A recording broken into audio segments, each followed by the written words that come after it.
So I was just sitting around and I got a message from my friend asking me the following. What all can you do to me if you had my IP address?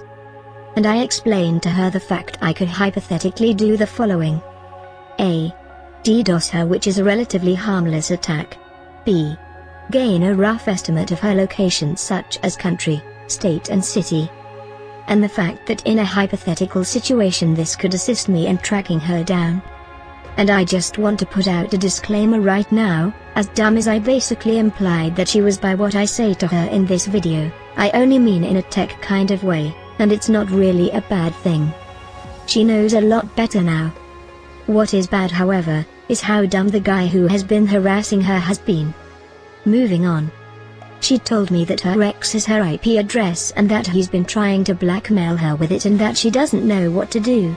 I immediately knew that her ex didn't really know anything based on the fact that he's trying to threaten her with her IP address. I told her what to say to make her sound smart and put him in his place. I told her to tell him to F off. I told her to tell him that she knows that she's under an active router network that acts as a stateful firewall, to tell him that if he does try anything, at most he'll simply crash the router and not any of the devices connected to it, and in the circumstances that he were to do that, she would simply disconnect the router from the internet and change its MAC address to make sure that it gets back online with a new IP that he can't get a hold of if it didn't change IP addresses automatically. And this is all true because I would instruct her on how to do it. Now at this point, as low as I've expected of him, it was still a major overestimate. She still didn't really understand at this point that he couldn't do anything. She then went on to ask me if he can insert a virus into her laptop which would make it overheat and fry itself when she presses X. I explained to her that the answer is hell no. And that he can't run anything on her computer without her first running something. That he would have to send it first due to the fact that IP hacking isn't usually a possible option for home users in this day and age. I later went on to explain that hackers would never tell you that they're going to hack you. A hacker will always be nice to your face and treat you with the utmost respect in order for you to trust them. They'll then exploit that trust by getting you to install an app, or game, or something tailored to you. That would initiate the connection and made this possible. Given the fact that he has not done this and he has made this impossible by marking himself as a threat, social engineering does not appear to be an option. Again, overestimating him. She then asked what would happen if he crashed her router. That's actually very simple for anybody who's wondering. It simply stays in a crashed or locked up state while the attack is going on and comes back after, or it doesn't and you can simply hit the reset button on it and it will be back after. And I'm going to skip over the next few parts, but to summarize it, I explained to her some extra safety precautions she can take if she's that worried about being hacked. One of which for anybody who is curious is to disable UPnP on the router if it's enabled. The reason for this is that it could be exploited to allow the router to allow connections to a computer on the network if the right virus works its way on there. Now for the goodies. She sends me some of the messages that he sent her. The first one nearly made me burst out laughing. It says, and I quote, "I'm hacking you." And then it's a folder tree presumably in his user directory which command prompt would start in by default. He simply ran the tree command which lists all the folders of like tree branches under the directories of the directory that he's in. Here's an example of an empty user account I did it to on mine.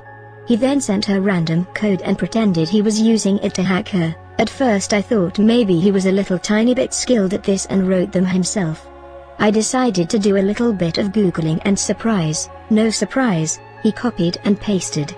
The date in the incomplete script that he sent is the date that it's set to do the specified task, in this case format the system's Z drive. It will only execute it on the specified date, which is left to the example that he copied. His wouldn't even work if it was being executed on her system. I'm just going to skip over a few of these. Right down to the last paragraph of code he sent her. He really hangs himself on this one. This line of code shows that he either A. doesn't know what he's doing or B. doesn't need to actually do anything because lying is quicker and easier, or C. both. I think it's C. It's up for you to decide. But anyway, This line of code will open and close the CD-ROM, also known as disk tray, repeatedly. If he actually could run any of this or was doing anything with her computer, the CD-ROM would have ejected, which it didn't. And he followed it by saying, and I quote, "That's the script I'm executing." Which, if nothing before indicated that he was full of it, this does. So he just exposed himself. Do you think he could send anything more stupid? The answer is yes. Apparently he could. Now that line of code, if executed on the system, would actually work. This one is a complete fail. It simply echoes or outputs this message. It doesn't actually do anything, and I quote, "Echo, I take no responsibility for your actions. Beyond this point, it is you that has the power to kill yourself. If you press X, then your PC will be formatted. Do not come crying to me when you fried your computer or if you lost your project, etc." She later told me his ourWorld username, which I'll display on screen. Going to his profile, that's where we find a wannabe hacker.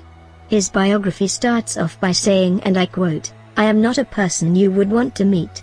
While it was most likely intended to be intimidating, it's true because of the fact that he's turned out to be an a-hole that people would more than likely not want to meet. There's then an IP address followed by a comment on it saying, "By the way, that's somebody's IP." Now after seeing this, I went to his comments section letting him know what I thought of him. I had thought higher of him initially than he actually was. I then went on to say that hacking somebody with their IP is very rarely plausible nowadays, and that it's impossible to hack her now if he even had the capability to prior to this. I advised him not to harass anyone like that anymore, and I decided to do a reverse DNS lookup on the IP address. It's not somebody's IP address, it goes to what appears to be a node on Amazon's web services, regular ISPs for a quote-unquote somebody would have an ISP such as AT&T, Spectrum, Comcast, etc. So to summarize, an a-hole who she dated in the past and had cheated on her has harassed her and attempted to scare her into sending nudes and or taking him back. As dumb as his tactics were, they nearly worked, and what he did was not okay. Please comment, like and subscribe for more.